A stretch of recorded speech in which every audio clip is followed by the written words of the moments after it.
우리 오늘 말씀 제목 우리 한번 읽겠습니다. 다 같이 말씀 제목 읽어요. 읽겠습니다. 시작. 성경의 사람들 여섯 번째. 그리고 오늘 말씀의 부제 읽겠습니다. 오늘 말씀의 부제입니다. 읽겠습니다. 시작. 이방인에게 임한 구원. 이방인에게도 구원이 임했어요. 유대인들만 구원받는 줄 알았는데 예수님은 유대인이기 때문에 유대인만 구원받는 줄 알았는데 하나님의 구원 사건은 이방인에게도 임하였고 우리 대한민국에 사는 우리에게도 임하였고 우리 성도들에게도 임하였습니다. 할렐루야. 네. 할렐루야. 네. 여러분 구원 받으셨습니까? 네. 갑자기 소리가 작아졌는데요. 여러분 구원 받으셨습니까? 네. 그러면 여러분에게 있어서 구원 사건은 무엇입니까? 한번 다같이 외워볼까요? 시작! 예수님의 삶과 죽음과 부활은 우리를 위한 구원 사건이다. 다시 잘 못 외운 것 같은데 다시 한번 다같이 여러분들 꼭 다음 주에는 외우기를 바라요. 다같이 크게 읽습니다. 시작! 예수님의 삶과 죽음과 부활은 우리를 위한 구원 사건이다. 아멘. 예수님께서 약속하신 성령이 임하자 예수님의 제자들은 예수님의 삶과 죽음과 부활 그리고 예수님의 삶과 죽음과 부활의 진정한 의미를 깨달았습니다. 이러한 깨달음이야말로 진정한 성령의 능력이었던 것이고 성령의 능력은 시간과 공간에 따라 다양한 형태로 나타납니다. 성령의 능력은 이제 사도들에게만 국한된 것이 아니었습니다. 사도들에게만 성령의 능력이 나타나는 것이 아니라 우리 위에 글씨 한번 읽어볼까요? 크게 읽습니다. 시작.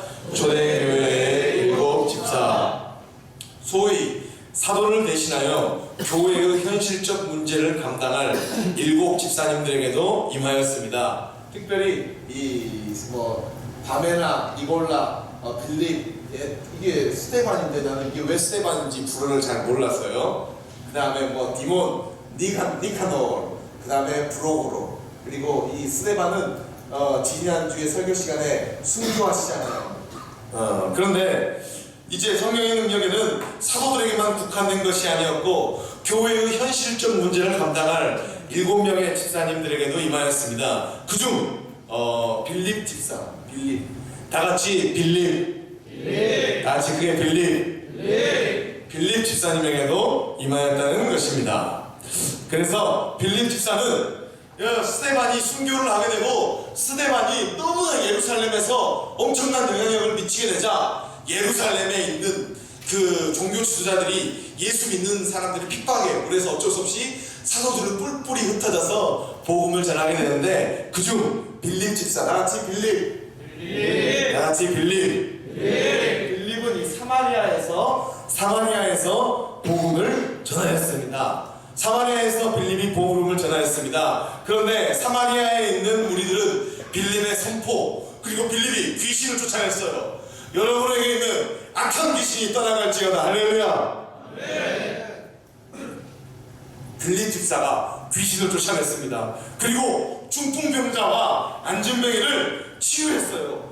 그러자 많은 사람들이 사마리아에 있는 많은 사람들이 빌립을 통한 복음 전파를 믿게 되었습니다.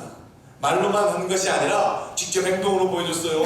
귀신을 쫓아냈어요. 그리고 중풍병자를 치료했어요. 안진뱅이를 치료했어요. 그러자 빌립을 통하여서 많은 사람들이 복음을 믿게 되었습니다. 특히 원래는 사마리아에는 마술사 시몬이라는 사람이 사마리아의 터줏대감이었어요. 그래서 많은 사람들이 시몬을 따라다녔는데 시몬도 빌립이 성령의 능력이 나타나자 시몬도 빌립을 따라다녔어요. 빌립을 따라다니면서 빌립 선생님이 정말 훌륭한 것 같다라고 해서 마술사 시몬도 빌립을 따라다니게 되었습니다. 하지만 아쉽게도 더 자세히 들여다보면 이 마술사 시몬의 관심은 복음을 깨달음보다 성령의 능력을 통한 이익에 있었던 것 같아요. 내가 빌립 선생님이 뛰어나다, 대단하다, 하나님의 능력이 나타난다라고 해서 나도 어떻게 하면 저렇게 강한 능력을 가질 수 있을까라고 해서 나도 하나님의 성령의 능력이 임하면 저렇게 강해지고 그러면 또 내가 재산을 많이 얻을 수 있겠지라고 생각했던 것 같습니다. 이제 사도들은 사마리아에서 복음 선포가 이 사마리아 지역에서 복음 선포가 성공했음을 듣고 베드로와 요한이 사마리아에 옵니다. 그리고 사도들은 베드로와 요한을 사마리아로 보냅니다. 그리고 사마리아에서 베드로와 요한은 사마리아 지역에 있는 그리스도인들에게 안수 기도를 했어요. 안수 기도를 하자 세상에 그 안수 기도를 받은 사람들에게 하나님의 성령의 능력이 나타났다는 것입니다. 할렐루야. 네. 안수 기도를 받는 성도들에게 성령의 능력이 나타났습니다. 여러분들, 하나님의 능력이 여러분들에게 오늘 이 시간에도 나타나기를 원합니다. 할렐루야. 네. 믿음으로 여러분에게 안수합니다. 할렐루야. 네. 아멘. 크게 한 우리 형제님, 오늘 세뱃돈 근데 누군지 특정을 못하겠어요. 여러분들, 하나님의 성령의 능력이 여러분들에게 나타나기를 간절히 바랍니다. 이것이 이 목사의 간절한 소원이지요.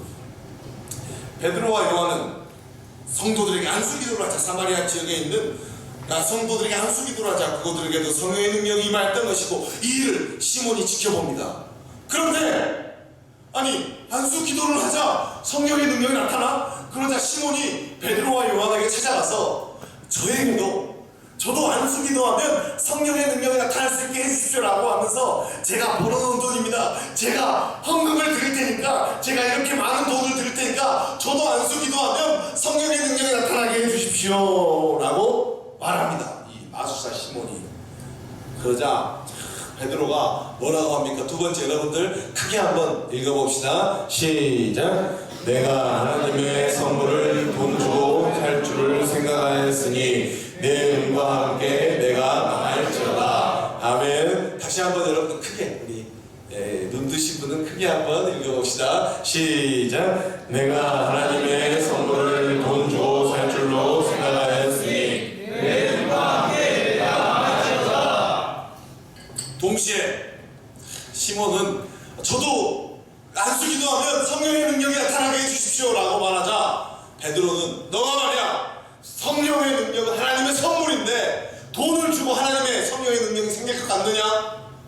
여러분, 돈 주고 하나님의 성령의 능력을 살 수 없습니다. 할렐루야. 네. 돈 주고 살 수 있는 게 많아요. 사람의 마음, 거짓 충성, 이성의 사랑, 그리고 다양한 것들을 살 수 있어요. 그리고 정말로 요즘 TV 드라마에서 돈 많은 사람들이 수사기관이나 법조인들까지도 막 사서 움직이는 것들 보이고 이게 리얼리티가 있으니까 너무 지금, 근데 저는 사실 아는데 그러지 않아요. 법조인들은 원래 훌륭합니다. 어쨌든 돈 주고는 못 사는 게 바로 성령의 능력입니다. 왜냐하면 성령의 능력은 하나님께서 우리에게 주시는 선물이기 때문입니다. 할렐루야. 네. 그리고 베드로는 동시에 회개를 촉구하는 말씀을 하고 복음을 전하는 자들은 다시 예루살렘으로 돌아갑니다. 그리고 하나님께서는 계속해서 빌립을 움직이십니다. 빌립을 움직이셔요. 빌립이 지금 이제 사마리아에서 복음을 전하는데 하나님의 사자, 하나님의 천사는 이제 빌립아 다른 데로 가라. 지금 예루살렘에서 이 가사로 가는 길목으로 가라 라고 하나님께서 말씀합니다. 하나님께서 이제 빌립을 사마리아에서 복음 전파가 성공하였던 빌립에게 이제 예루살렘에서 가사로 가는 길목으로 가라고 말씀하십니다. 하나님의 말씀대로 빌립은 예루살렘에서 가사로 가는 길로 내려와서 하나님의 말씀대로 순종하자 그곳에서 에디오피아 국세청장격인 네시가 정말 우리말로 네시인 것 같아요. 네시. 그런데 에디오피아 국세청장 격인 네시를 만나게 됩니다. 네시가 이렇게 에디오피아 사람이었는데 예루살렘에서 예배를 드리러 왔어요. 하나님께 제사를 드리러 왔고 예루살렘에서 제사를 드리고 이제 가사로 가는 길목에서 하나님께서 하나님의 사자는 빌립으로 하여금 바로 이곳 정도로 오게 하셨던 것 같습니다. 내시는 이사야서를 읽으면서 내려오고 있었습니다. 내시가 이렇게 높은 좋은 차를 타고 여기 불이 안 꺼졌네요. 진짜.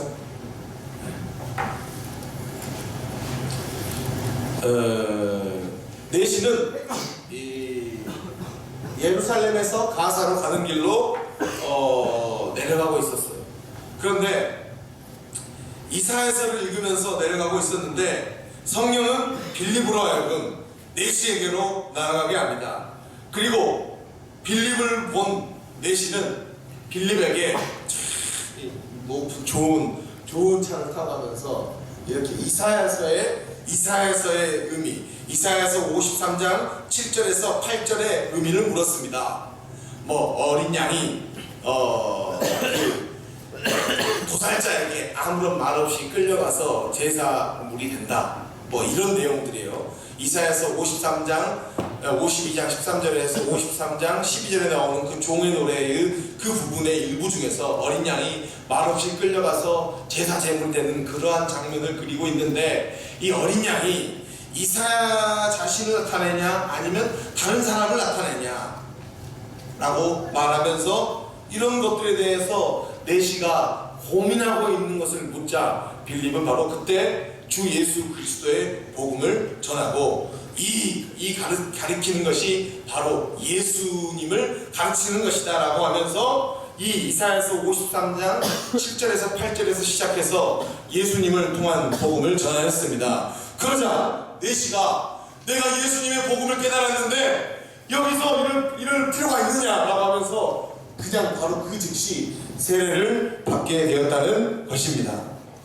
여러분들 오늘 내용입니다. 그리고 한편 사도 베드로는 예수 그리스도의 이름의 권세로 이곳 루따에서 중풍병자 애니아를 치료하고 또 요빠에서는 도르가라고 이름하는 죽었던 여인을 살리는 일을 보입니다. 계속해서 하나님의 사도, 하나님의 성령을 체험한 사람들은 계속해서 기적을 보이고 복음을 올바로 깨달을 수 있는 능력을 얻게 됩니다. 저도 오늘 여러분들에게 간곡히 바라는데 복음의 올바른 깨달음을 가지시기를 바랍니다. 할렐루야. 네. 복음을 올바로 깨달아야 여러분들의 영혼이 삽니다. 우리 교회가 살기 위해서는 어떤 제도적 개선이 있어야 되는 것이 아닙니다. 여러분이 복음을 올바로 깨달을 때 우리 교회가 사는 것입니다. 하나님은 계속해서 빌립을 통하여 이디오피아 국세청장적인 내시를 구원하였을 뿐만 아니라 이제 베드로를 통하여서 루타 지역에 있는 애니아를 치료하였습니다. 요바에서는 도르가라 이름하는 죽었던 여인을 살핍니다. 이제 하나님의 관심은 점점 이방인에게로 향하고 있었다는 것입니다. 또 그의 이름은 누구일까요? 여러분 한번 다같이 읽어봅시다. 3번 시작. 고넬료. 잘 읽었어요? 시작. 고넬료. 하나님의 관심은 이방인에게 향하고 있었고 그의 이름은 바로 고넬료입니다. 고넬료. 이걸 잘 읽어보면 코르넬리우스, 로마인 이야기에서 나오는 그 이름과 아주 비슷할 텐데 고넬료라는 것입니다. 로마 군대의 백부장인 그는 유대인은 아니었어요. 하지만 가이사랴의 주둔에 있는 백부장이었는데 대대장 같은 거였는데 유대인의 하나님을 경외하면서 경건한 사람이었어요. 그는 항상 백성을 구제하고 하나님께 열심히 기도하는 사람이었습니다. 그러면 그 고넬료가 기도하던 중에 기도를 열심히 했어요. 그때 하나님의 천사가 나타나서 고넬료야, 내 기도와 구제를 하나님께서 인정하였으니 지금 요빠에 있는 베드로를 초청하라 라는 말을 남기셨습니다. 그러자 베드로는 하나님의 천사가 말한 대로 2명의 하인과 1명의 경건한 부하를 바로 천사의 명령대로 요빠로 보냅니다. 자신의 그 3사람, 자신의 밑에 있던 3사람을 요빠로 보냅니다. 한편 베드로는 성전에서 이 성전이 아니죠. 그 요빠라는 이 바다 해안 도시에서 기도하고 있던 중에 배고픔과 관련한 환상을 경험합니다. 지금 베드로가 요빠에 있는 요빠라는 성 지붕에서 기도합니다. 예루살렘을 향하여 가리키면서 두 손 높이 들고 예루살렘에 계신 하나님에게 기도했던 것 같습니다. 성전 지붕이라는 성 지붕을 뜻하는 것이. 그래서 열심히 기도하는데 배고픔과 관련한 환상을 경험하였습니다. 베드로가 기도도 하고 이제 배가 고파서 이제 기도 끝나면 밥 먹으러 가야지 하던 중에 환상을 경험했는데 그 환상의 내용은 바로 무엇이었냐? 바로 하늘에서 돼지, 앵무새, 부엉이, 이런 저런 뱀, 하나님께서 먹지 말라고 하는 동물들이 하늘에서 내려오는 겁니다. 하늘에서 이 동물들이 내려와서 베드로에게 먹으라 라고 하늘에서 음성이 들렸다는 것입니다. 그런데 이 동물들은 유대인의 율법 가운데서 먹으면 안 되는 취식 금지된 동물이었으며, 그런데 그것을 먹으라는 음성이 들렸다는 것입니다. 그러자 이 음성에 베드로는 안 됩니다. 저는 이 음식을 어렸을 때부터 유대인이기 때문에 먹지 않았고, 저는 율법의 기준으로 속되고 깨끗하지 않은 음식을 결코 먹지 않을 것입니다 라고 베드로가 말하자, 그러자 하늘에서는 음성이 들립니다. 하늘에서 들리는 음성, 여러분 네 번째 한번 크게 한번 읽겠습니다. 여러분 크게 읽어요. 시작. 하나님께서 깨끗하게 하신 것을 내가 속되하지 말라. 다시 한번 크게 읽어요. 읽겠습니다. 시작. 하나님께서 깨끗하게 하신 것을 내가 속되다 하지 말라. 베드로는 자신의 입장대로 자신은 하나님을 경외하는 사람이고 하나님의 율법을 존중하는 사람이기 때문에 율법이 금한, 취식 금한 동물들을 먹지 않았어요. 율법의 논리에 따라서. 그런데 하나님께서 환상 가운데 나타나셔서 하나님의 사자를 보내셔서 하나님께서 이거 깨끗하다고 하셨으니까 부정하다고 생각하세요. 먹지 말고 먹어라. 먹어도 된다. 하나님께서 깨끗하게 하셨는데 왜 내가 율법의 기준에 따라서 이런 것들을 먹지 않느냐? 먹어라 라고 말씀하셨다는 것입니다. 베드로는 이 너무 분명한 꿈을, 환상을 이해할 수가 없었어요. 그런데 바로 그때 베드로는 이방인 고넬료가 보낸 사람들을 만납니다. 바로 성령께서 이 만남을 이끄셨던 것이지요. 그리고 고넬료의 부하들이, 고넬료가 보낸 사람들이 베드로에게 와서 저희 주인님 코넬리우스는 아주 훌륭한 사람이고 유대인의 하나님을 경외하는 사람이고 하나님께 헌금도 많이 하고 예배도 많이 하고 하나님께 구제를 많이 하는 사람입니다. 그런데 우리 주인님께서 하나님의 천사가 보낸 사람들을 보내서 요빠에 있는 베드로 선생님을 모셔오라고 하셨습니다 라고 말하자, 나도 굉장히 이상한 꿈을 꾸었는데 성령께서 또 가라 라고 말씀하셨기 때문에 바로 베드로 역시 이제 고넬료가 있는 가이사랴로 갑니다. 그리고 베드로가 이제 그 고넬료가 보낸 사람들과 함께 고넬료에게 찾아오자, 고넬료는 보세요, 자신의 체면을 잊어버린 채 이 코호르트 백부장 고넬료가 베드로에게 무릎을 꿇고 지금 로마에 있는 유대인들을 다스리는 이 백부장이 무릎을 꿇고 이 자기보다 높은 사람에게만 무릎을 꿇은 이 코넬리우스가 베드로 선생님 모셨습니다 하면서 무릎을 꿇고 베드로를 맞이합니다. 그러자 베드로가 왜 이러시오?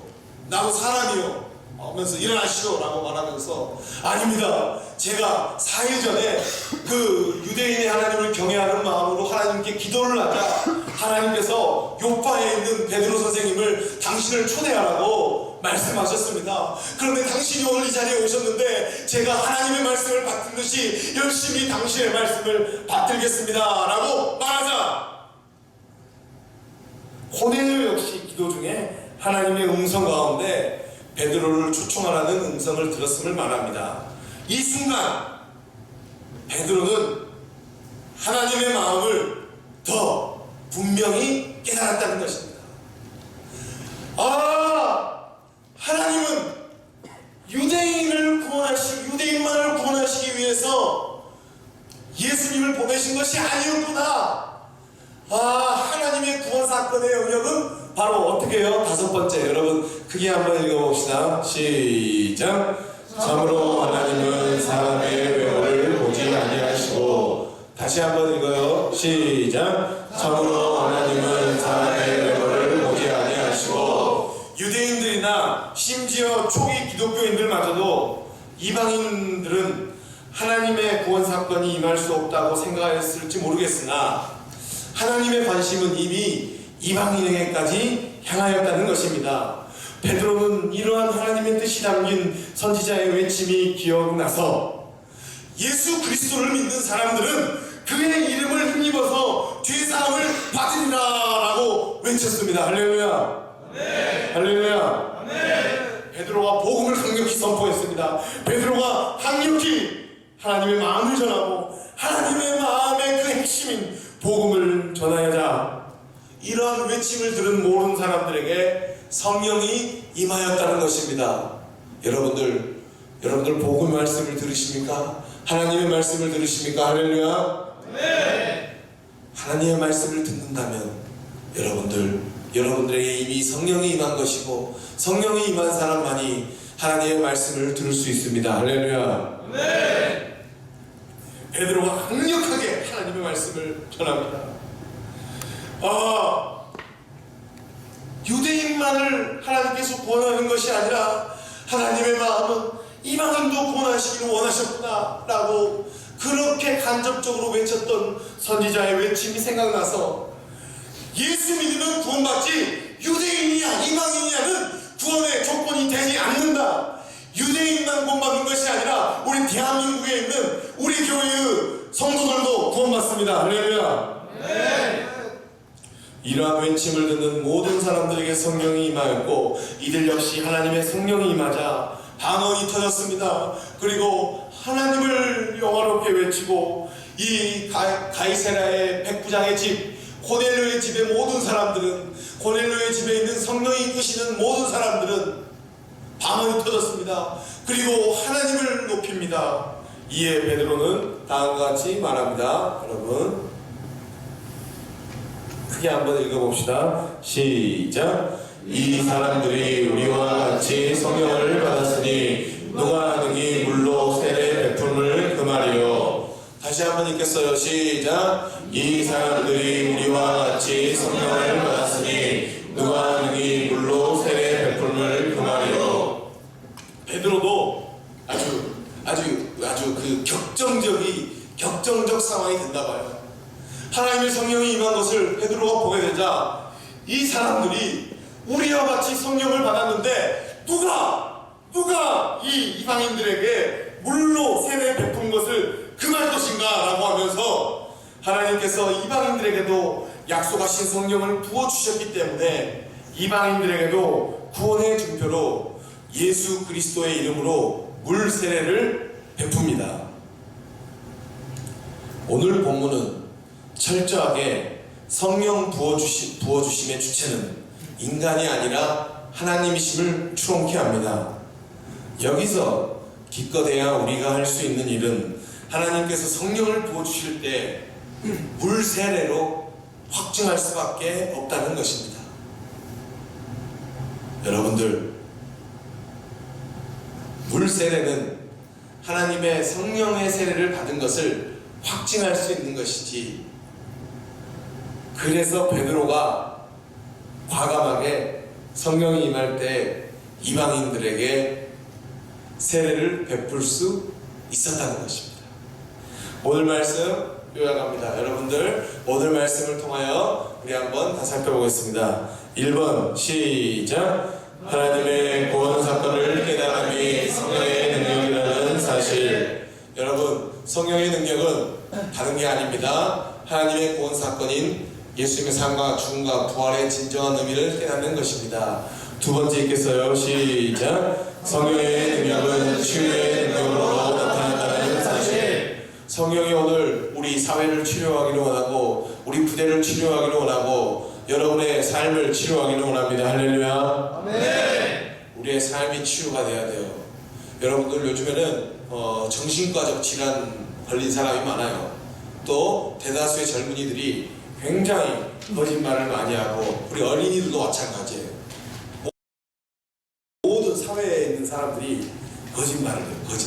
거짓말을 밥 먹듯이 하고, 거짓말을 부끄러워하지 않아요. 자기 입장에서 무조건 말하고, 내 입장에서는 왜 솔직하니까 하면서 거짓말인지 무엇인지 도대체 진심이 없어요. 말을 굉장히 부분적으로 하고.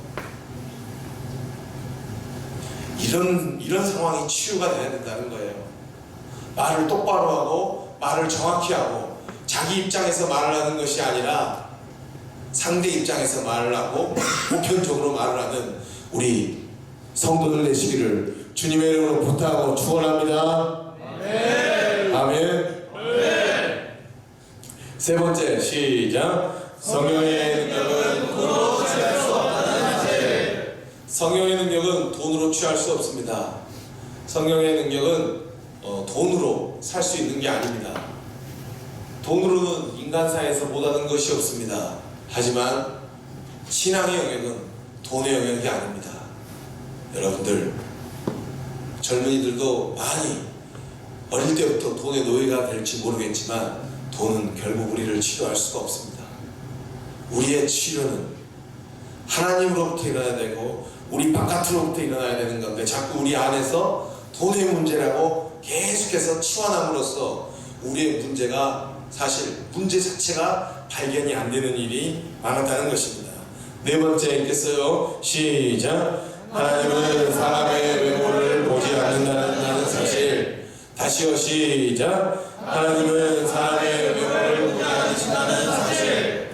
우리는 외모를 봅니다. 우리는 굉장히 시각을 중요시하게 생각합니다. 하지만 하나님은 우리의 외모가 아니라 우리의 속사람을 보십니다. 우리의 속사람을 보시고 우리의 마음속을 보시고 우리의 마음속 깊은 생각을 감찰하시는 분이십니다. 할렐루야. 네. 사람의 외모를 보지 않으시기 때문에 우리가 정말로 마음의 영혼의 문제에 대해서 더 신경 써야 되겠습니다. 마지막으로 시작.